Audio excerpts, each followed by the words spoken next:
Hello buddy, what's up, how you doing? Welcome back to the Game Maker tutorial. In the last video we created the enemy object and we let it run around on the screen without any goal or target. That isn't how the original Pac-Man game works, sadly, because in the Pac-Man game they have two main modes, ghosts of course. One is a scatter where it runs around with a specific without chasing anything specific, and the other one is a chase where it starts to chase Pac-Man. This is what we will work on in this video, and we'll make a simple but also very smart AI that can easily chase Pac-Man in the grid system that we have created. So without further ado, let me get up Game Maker Studio and we should get started. Inside of Game Maker, there's a few immediate changes you'll probably notice. First of all, I've created a new object called sysPersistent. From now on, if I create any global variables, it will be put in this create event. For now, I've added two important global variables. One is a reference to the size of each cell size.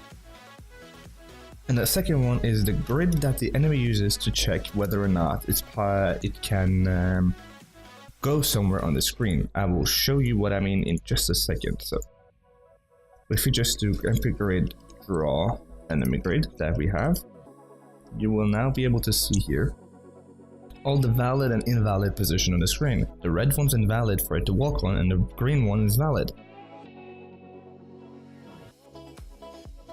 Now, I've also, the code here is pretty important. I've set it to start, since our objects, our sprites are centered, we needed the first invalid position to be -16 outside the room, because that's what this is, -16 outside and 16 inside. So we'll start with half of the cell side outside. This is the left. We need the top corner, which is also the same size outside. We need the amount of cells, that is room width, divided by cell size, +1, just because we need an extra one on the outside. Same for the vertical cells. And then we need to know how wide and how high each cell is. Then I did np grid add instances, and that will make all wall objects inside of this grid invalid spaces to walk on. So there will be collision with these. Then I've also added in a script for enemy scatter. Instead of the other previous code where we just use a random value to go on screen, I have made it so he chooses the best, not the best, but chooses a random direction to go, except for backwards. He will not reverse, but go every other direction. He will, however, reverse if there is no other way to go. If not, it will continue in all the other directions. Now, to actually get started on this video, we will open up obj enemy. We will go into the step event and motion planning. Just for now, I will mark out every other code we have for getting directions and just focus on the path system that we just created.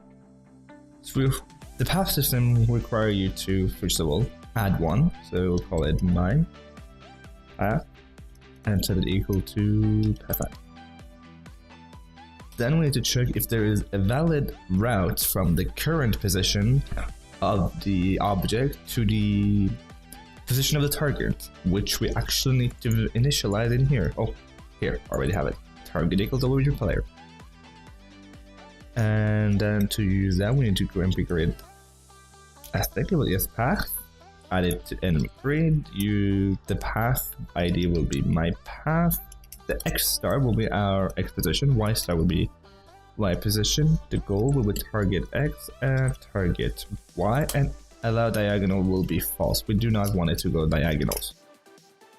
What this line of code does is says, okay, on this grid called enemy grid, is there a valid road or path to take for him from this position to this position? And if there is, write it into my path.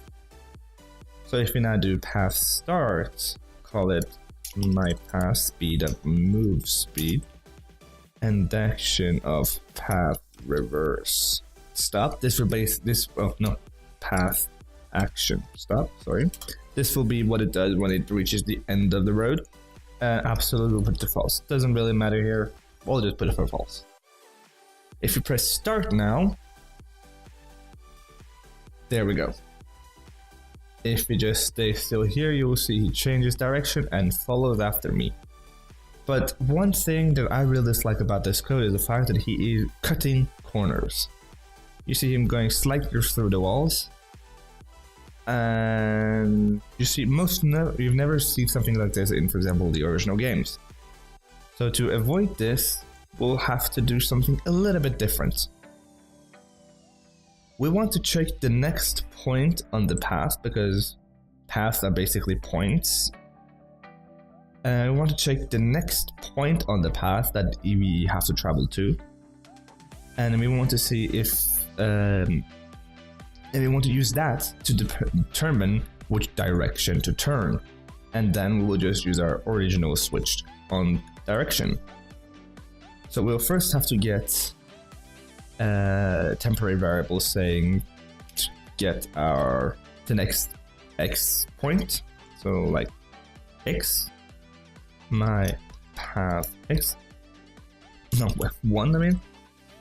And this will always be 1 because right up here you'll see we're creating the path again, and then again adding it the new path, and then giving a new starting it. So it will always be 1. We want to get the new y point as well.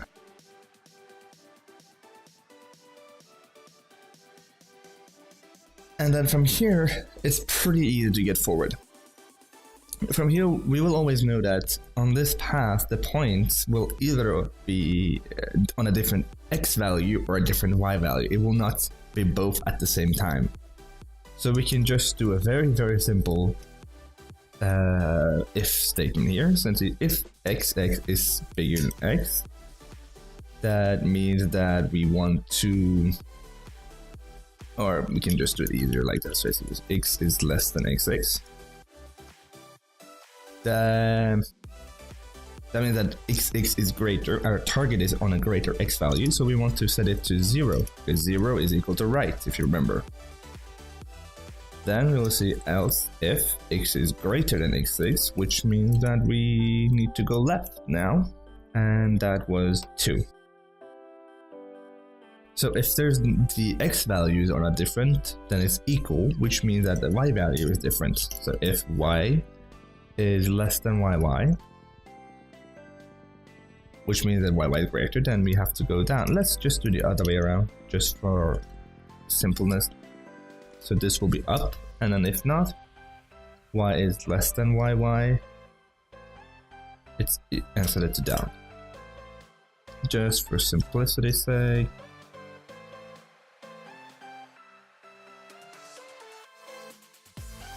And right there.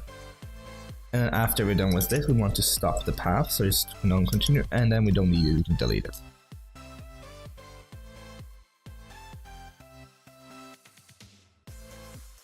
Now, if we uncomment this, but just do that there, and remove this one, we should be getting something very nice and consistent. Let's see. There, he's following the grid. Is he following the target though? And now change position, would he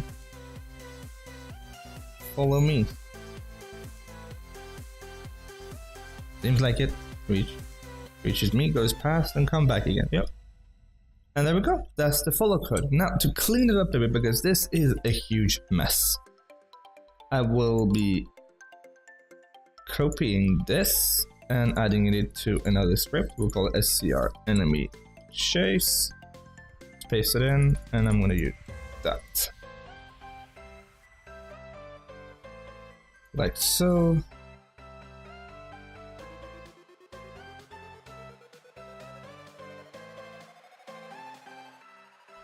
There we go.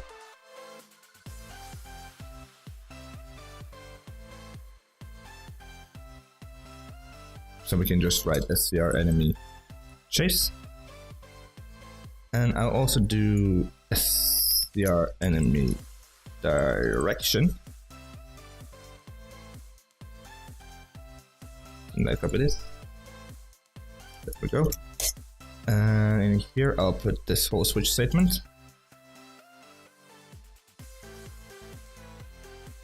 and just write SCR enemy direction.